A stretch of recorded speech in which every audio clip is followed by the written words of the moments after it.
Bonjour à tous et bienvenue pour ce nouveau numéro de l'après-match dans Rouge et Blanc.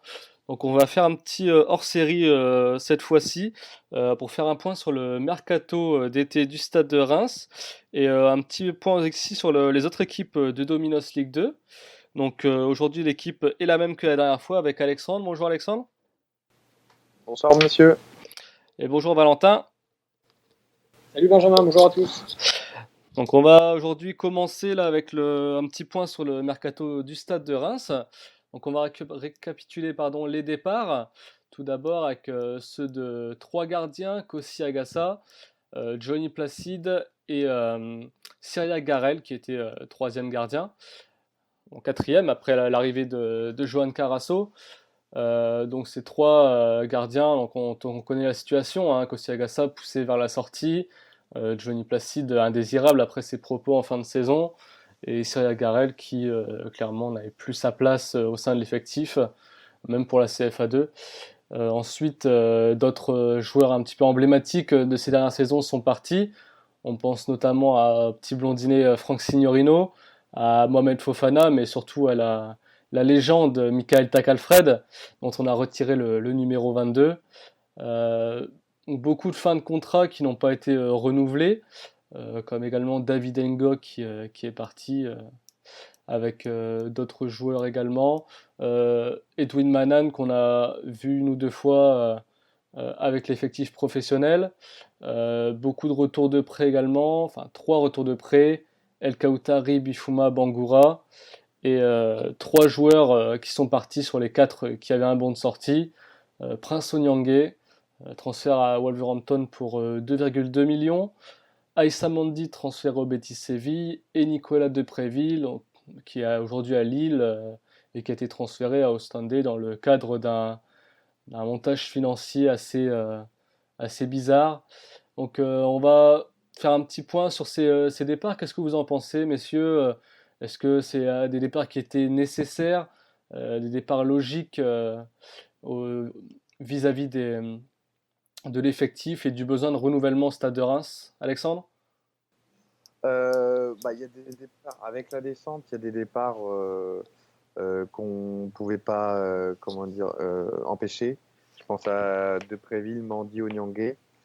C'est des joueurs qui ont le niveau pour jouer en première division d'un pays, donc ils n'avaient plus leur place chez nous. Après, il y a des départs. Moi, il y en a un, j'ai pas compris. C'est celui de Takalfred, sachant que Takalfred et Fofana étaient en fin de contrat tous les deux. On a fait une proposition à Fofana qui est toujours blessé, etc. Et rien à Takalfred, qui nous a rendu de fiers services. Et je sais de sources sûres qu'il aurait accepté de rester si on lui avait proposé quelque chose d'intéressant. Donc ça, c'est un peu un départ que je comprends pas. Pour les retours de prêt, aucun. Enfin voilà, les deux joueurs, moi je les aimais pas. Et pour les gardiens, Agassa et Placide, avec sa sortie le soir de la dernière journée, c'était sûr qu'il allait partir. Agassa n'avait plus le niveau. Signorino, on aurait pu le garder. On a pris Bourse, qui est un Signorino, mais plus jeune au final. À voir, mais voilà. Alors comme tu l'as dit, il y a eu beaucoup de départs, mais finalement, est-ce que c'est vraiment des joueurs cadres qui sont partis? On peut penser que Depréville était un joueur cadre, Mandy également, mais ensuite Onyangé, il a fait qu'une bonne saison chez nous, allez deux à la rigueur. Ensuite, bon, on perd aussi Signorino en joueur cadre, qu'on a tenté de remplacer par Bourse. Takalfred, c'était plus du tout un joueur cadre, c'était vraiment un joueur de vestiaire, de même pour Kossi qui jouait plus beaucoup. Placide, c'était un départ annoncé dès la fin du match contre Lyon. On se doutait très bien que le club allait sévir, rien que pour servir d'exemple. Ensuite, Ngog, qu'on n'a pas beaucoup vu la saison dernière. Voilà, il a fait 2 ans chez nous. C'est un bilan assez mitigé. Il n'a pas disputé énormément de rencontres, mais pourtant, je l'ai toujours trouvé efficace dans les matchs en jeu. On pense notamment au match à Evian il y a 2 ans, où il met 2 buts et une passe décisive. Ensuite, comme vous l'avez dit, il y a les retours de prêt. Si le club se maintenait en Ligue 1, peut-être qu'on aurait pu garder, je pense à El Kauteri ou Bifuma. Après Bangura, ça aurait été compliqué de le garder. Malheureusement, voilà, c'est des joueurs qui ne sont restés que 6 mois. Bifuma et Bangura, ils ils ont absolument voulu se montrer.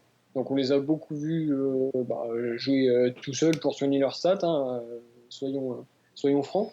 C'est sûr. Et ensuite pour El Kawtari, voilà, c'est un joueur qui a forcément une bonne qualité de relance, mais est-ce qu'il aurait vraiment été intéressant de le garder au vu de son salaire? J'en suis pas si sûr.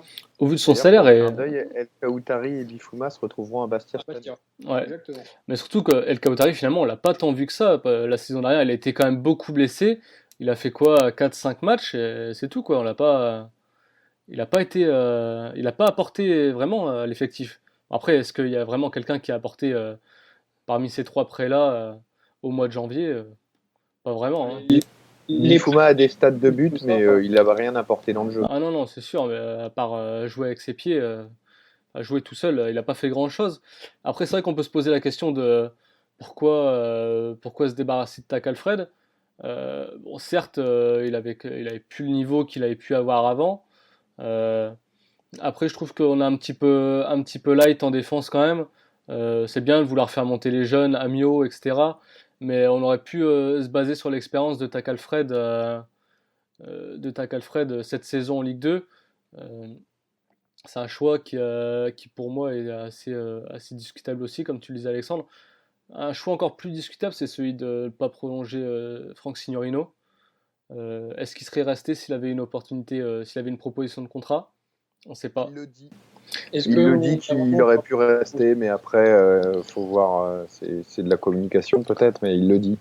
C'est assez surprenant parce que il m'a l'air d'être enfin, pour moi, c'est le joueur type que Michel Derzakarian apprécie. Quelqu'un qui a de la niaque, qui donne tout sur le terrain, et même s'il est entre guillemets techniquement limité, son apport offensif est pas extraordinaire, mais c'est quelqu'un qui se bat, qui défend, qui donne tout, et un peu comme Hugo Rodriguez, mais en arrière gauche entre guillemets, mais voilà, c'est assez surprenant. Après, est-ce que Derzakarian a eu le choix? Après, gros tempérament, Signorino. Il n'a pas hésité à parler l'an dernier sur Guégan, etc. Ouais. Ça a pu jouer en sa défaveur, sachant que Guégan était le choix d'un des 2 présidents, donc forcément, ça a pu. Donc moi, je vois ça. Après, bon, on a pris Bourse, final qui apporte ni de plus-value, ni trop de moins-value. Il n'y a pas de, pour moi, pour l'instant. il y a pas de plus-value, il n'y a pas de. Ouais. C'est comme tu disais, un Signorino en plus jeune. On descend, donc forcément, on n'allait pas forcément recruter un joueur meilleur. Moi, c'est vraiment Tac Alfred. Je me dis, pourquoi pas le faire partir, hein, mais ne pas le prolonger et poser quelque chose à Fofana, qui passe plus de temps à l'infirmerie qu'autre chose. Ça, c'est quelque chose que je comprends pas.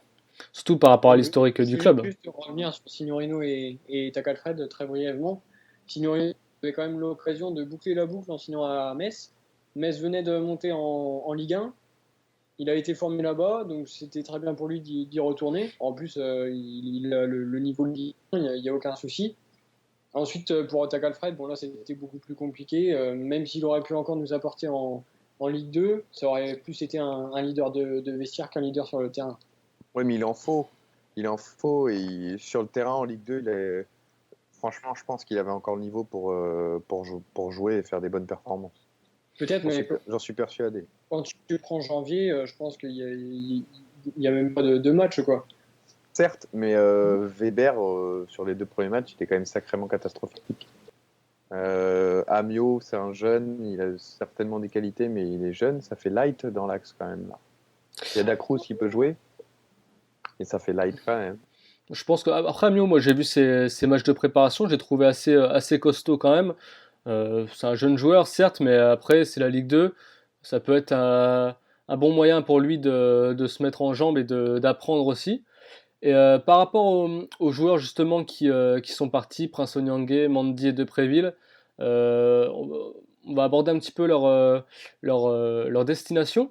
Par exemple, on voit voilà, Onyangé a signé à Wolverhampton, Alexa Mandy au Betis Séville, Depréville à Lille.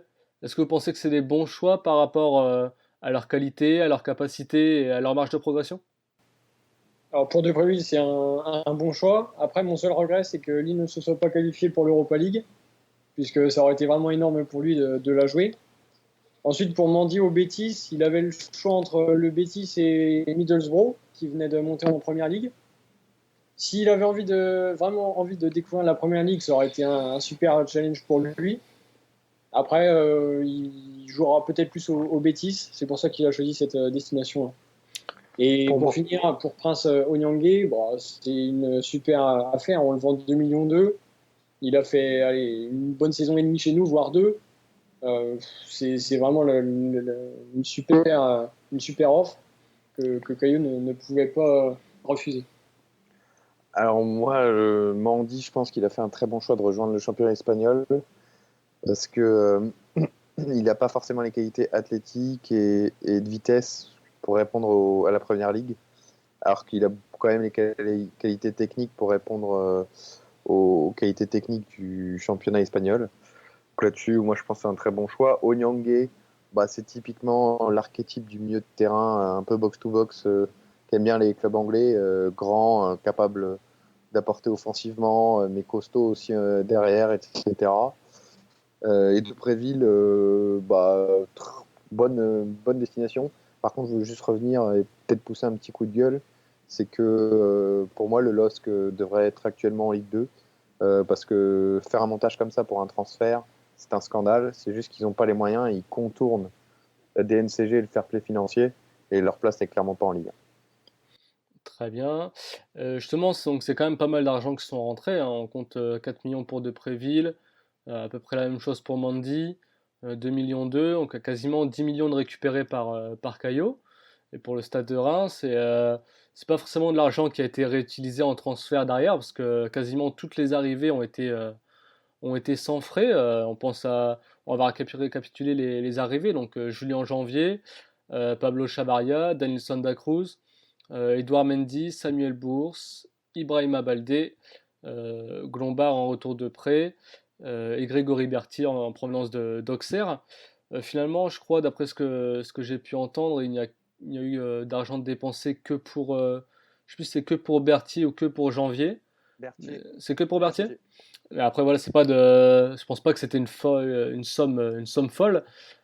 Finalement, c'est quand même des bons coups qui ont été réalisés, je pense, notamment avec Janvier qui est vraiment très très bon depuis le début de la saison. Est-ce que vous pensez que c'est un recrutement judicieux par rapport aux nouvelles attentes de Dominos League 2 et par rapport à ce que le Stade de Reims souhaite vis-à-vis de son objectif remontée immédiate?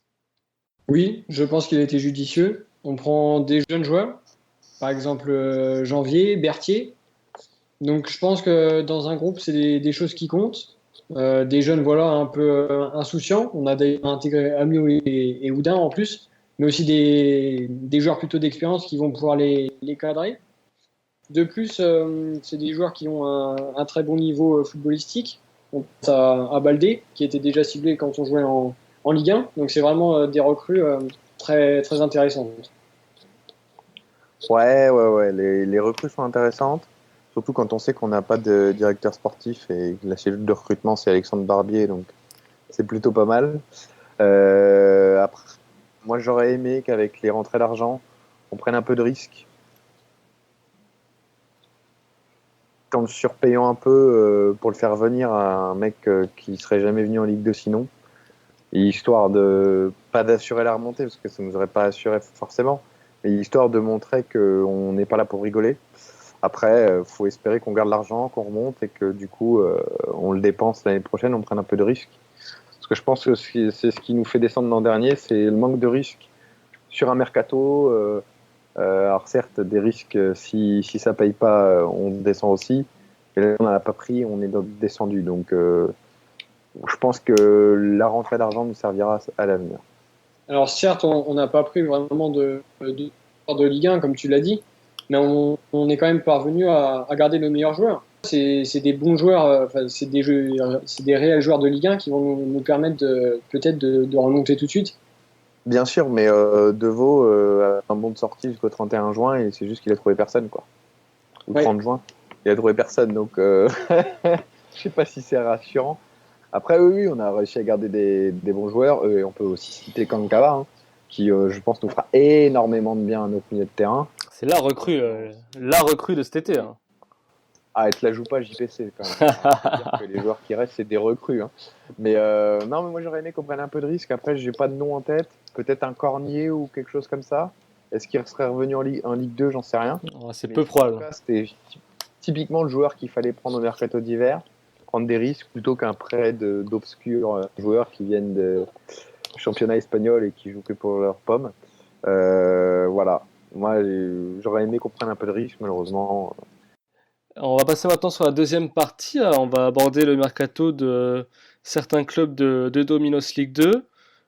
Pour vous, quel club, donnez-nous trois clubs qui pour vous ont fait le meilleur mercato de cette Dominos League 2 avec le Stade de Reims. Alors pour moi déjà il y a le Gazélec, ça c'est sûr. Après, Pour moi, il y a Strasbourg. C'est vrai que Strasbourg fait un très bon recrutement. Hein. On rappelle Boutaïb, Vincent Granic, Noguera, Mangane notamment, et Thierry Lauré, comme tu le dis, en entraîneur, pour un club qui monte. Ouais, et Gonçalves aussi, qui était, ouais, qui était quand même pas mal suivi. Ça, c'est vrai que c'est quand même un bon recrutement pour un club qui monte. Après ça, qu'il y a quand même Strasbourg, c'est une ville de foot. On voit même quand c'était en national. Ils avaient 25 000 personnes au stade les week-ends. C'est clair que ça donne plus envie que certains autres clubs. On ne citera personne. Après, moi, je trouve que un autre club comme Lens, par exemple, a fait un recrutement intéressant. Nicolas Douché, Kevin Fortuné, Bostock, Mohamed Fofana et le petit jeune Hafez, un défenseur central, un défenseur égyptien qui était quand même pas mal attendu du côté de Lens. C'est vrai que c'est quand même un recrutement intéressant. Ils ont également Alain Casanova, l'entraîneur. Euh, Qu'en pensez-vous par rapport à ce recrutement du RC Lens? Est-ce que vous pensez que, pareil, c'est une ville de foot, hein, est-ce que vous pensez qu'il y a les ingrédients aussi pour jouer la montée cette saison? Moi, je le trouve bien. Après, ils ont aussi recruté énormément juste à la dernier jour du mercato, donc sur Ouais. des joueurs que je connais Ouais, pas personnellement. 4 joueurs. Il n'y a pas le championnat grec ou roumain. Donc à voir ce que ça va donner.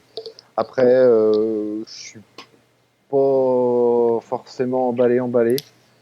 Il y a des bonnes idées là-dedans, mais il n'y a pas de joueurs rompus à la Ligue 2, en fait. Et je pense que ça va leur manquer.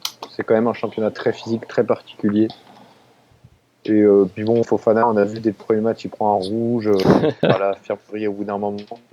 Donc moi, Lens me fait pas forcément peur pour la montée cette année. bon, écoute, je pense que tu as fait le tour pour Lens, donc je vais plutôt revenir sur mon choix du Gazélec. Alors, ils ont perdu, certes, leur entraîneur, Thierry Loret, donc qui est parti à Strasbourg. Ils ont perdu des joueurs cadres. Boutaïb, qui a suivi son entraîneur à Strasbourg. Djokovic devant. Filippi aussi, qui était très costaud derrière. Il était très intéressant. Manga, Zoua, qu'on avait vu jouer à Reims. Pujol. Donc ça, qui jouait au Gazélec. Il est parti à Kaiserslautern, là, en Allemagne. Et après, du côté des arrivées, en fait, c'est assez intelligent, puisqu'ils ont pris quand même des joueurs d'expérience, comme François Clerc de Saint-Etienne, qui était passé par Lyon avant. C'est un joueur qui connaît très très bien la Ligue 1 et qui sera très bon pour la Ligue 2. Elana, dans les cages. Johan Cour aussi de Troyes, donc tout ça, c'est des joueurs intéressants. Et ensuite, ils ont pris Moulumba de Lorient. Donc ça, je pense que des joueurs comme ça, c'est intéressant de les faire évoluer en Ligue 2. Oui, après ça c'est pas mal. Moi, il y a le mercato d'Auxerre. Déjà, ils ont pris Michael Tacalfred. La légende. Meilleur mercato réussi. Ouais, donc l'AJ Auxerre avec Lionel Matisse, très bon joueur, un joueur qui s'est gardé le ballon au milieu de terrain, c'est très important en Ligue 2. Ensuite, ils se sont fait prêter Sparagna, défenseur central de l'OM. Pour le peu que j'en ai vu l'an dernier, c'est un bon défenseur. Après, à voir si il arrivera à contenir le défi physique de la Ligue 2. Ensuite, Tousgar, donc bon attaquant de Ligue 2. Après, c'est juste qu'il joue en Tunisie l'an dernier, donc il faut voir s'il arrive à se réacclimater au championnat de la Ligue 2. Et puis j'ai envie de voir ce que donne Viorel Moldovan en coach. Et toi, je crois, Valentin, tu avais Brest, quoi, dans tes recrutements favoris? Ouais, je pense que c'est important d'en parler, d'autant plus qu'ils sont premiers du championnat. Bon, c'est encore très, très éphémère puisqu'on n'est qu'à la 5e journée, mais c'est important d'en parler. Ils ont l'entraîneur qui est le spécialiste de la montée de la Ligue 2 à la Ligue 1, c'est Jean-Marc Furlan. Et Mm. pour l'instant, sa méthode fonctionne toujours, alors qu'il l'a déjà fait de nombreuses fois avec 3. Concernant le recrutement, en fait, ils se sont bien renforcés en se faisant prêter des joueurs, mais justement, c'est un peu ça aussi le souci, c'est que des joueurs en prêt. Donc en fait, c'est des joueurs qui sont susceptibles de perdre dès la saison prochaine. Donc par exemple, Yannick Mopé de Saint-Etienne, Valentin Lavigne de Lorient, qu'on avait vu évoluer un peu la saison dernière en Ligue 1, et Coef de Udinese. Mais ensuite, le seul joueur qu'ils ont acheté d'intéressant, c'est Julien Faussurier, donc on connaît puisqu'il a aussi joué à 3. Donc voilà, c'est un bon recrutement, mais les prêts, ça me pose un petit souci quand même. C'est vrai qu'il n'y a pas vraiment de stabilité, de vision à long terme avec les prêts. C'est vrai que c'est des joueurs quand même intéressants. Mopé, il a quand même mis une paire de 3 buts, je crois, depuis le début de la saison, si je dis pas de bêtises. Lavigne, j'aurais bien voulu le voir à Reims, parce que Lavigne en Champagne, ça peut être toujours pas mal. Et Il aurait en danger beaucoup quand même. bon, on va s'arrêter là, je pense. Et Gentiment, non, moi, ils ont quand même perdu Fallette, qui est parti à Metz, qui est un très très bon défenseur. Et après, à voir maintenant comment ça va se passer chez eux. Mais en plus, ils ont un nouveau schéma tactique. Je crois, d'après ce que j'ai vu, ils jouent en 4-4-2 losange, si je dis pas de bêtises, avec Ça, Furlan. c'est la patte Furlan, ça. Ouais, ça, c'est le petit grain de folie apporté par Furlan. C'est vrai qu'après, au niveau des recrutements, il y a quand même des bons recrutements assez intelligents parmi nos principaux concurrents. Ça va être assez homogène cette année, je pense. Ouais, ça va être, je pense, la Ligue 2 a toujours été un championnat assez homogène. Et je pense que ça va être comme beaucoup d'entraîneurs et de dirigeants ont pu le rappeler, un très long combat et qu'il va falloir gagner, hein, parce que on veut Ouais. remonter en Ligue 1 quand même. Donc, Ouais. Et par contre, je crois que c'est Valentin qui a abordé le classement de Brest. Moi, j'aurais, sur les équipes qui sont devant le Stade de Reims au classement, j'aurais un petit astérisque à mettre. Pardon. C'est que c'est des équipes, bah, déjà, il y a 2 promus. On sait très bien que la tactique d'un promu, quand on vient de monter, c'est de prendre des points le plus rapidement possible pour être à l'abri le plus rapidement possible. Donc le départ en boulet de canon d'Amiens et Strasbourg, ça m'étonne pas. Et Sochaux et Brest, c'est des clubs qui ont eu des difficultés autour du club. Furlan l'a dit, quand il est arrivé au club, il n'y avait que 13 joueurs. Et Sochaux, bon, il y a des problèmes visiblement avec l'investisseur qui est en train de faire faillite ou je ne sais trop quoi. Donc c'est pareil, je pense qu'ils sont dans le même schéma, prendre des points très vite. Donc je pense que moi, ces clubs-là devant, ça va pas continuer. d'accord. Et puis pour terminer, je voudrais avoir vos avis. On va faire un petit avis perso comme on a fait avec les compositions d'équipe la dernière fois. Pour vous, quel va être le podium en fin de saison? Si vous devez mettre 3 clubs sur le podium. Et à contrario, quels seront les trois derniers de cette Dominos League 2? Sachant que le troisième joue un barrage. Oui, en barrage cette année, oui. Alors, Vas-y, Valentin. je mets le stade, mais là, c'est même pas l'avis du supporter, c'est vis-à-vis de l'effectif qu'on a, de la stabilité qu'on a réussi à garder lors de la descente, puisqu'on a quand même conservé la plupart de nos joueurs. Donc je mets Reims, certainement pas champion, mais 2 ou 3e. Ensuite, en champion, Sochaux. Sochaux, je les sens bien. Ils ont fait une très mauvaise saison la saison dernière, mais ils sont capables de revenir. Et pour finir le podium, Le Havre. Puisque c'est pareil, au niveau de l'effectif, ils ont vraiment des bons joueurs, même s'ils ont perdu Lys Mousset. Le recrutement, pareil, ça tient la route, donc je pense qu'on sera pas loin de ce podium-là. Et ensuite, pour descendre, c'est compliqué parce qu'il y a plusieurs équipes qui me paraissent faibles en fait. On a vu Bourg-Perona, Laval, d'ailleurs ils ont toujours pas gagné. Après, même des équipes comme Orléans, ça me paraît faible. Donc ouais, je dirais peut-être ces trois là, Orléans, Laval et Bourg-Péronne. Moi, dans mon top 3, j'aurais Reims et Le Havre. Après, la place, je sais pas. Mais pour moi, ces deux clubs se ressemblent un peu. C'est des clubs formatés pour la montée et on sent qu'ils sont quand même un cran au-dessus. Et là, c'est pas la fibre supporter qui parle pour Reims. C'est vraiment, je pense qu'on a tout pour remonter. Après, on va croiser les doigts pour avoir un peu de chance, éviter des blessures, etc. Le troisième, je verrais bien peut-être le Gazélec, pourquoi pas, en barragiste.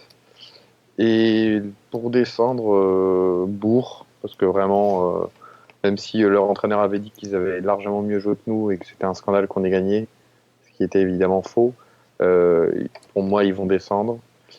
Laval et peut-être le Red Star ou les Chamois-Niortais. D'accord. Moi, pour mon podium, je mettrais, bon, évidemment le Stade.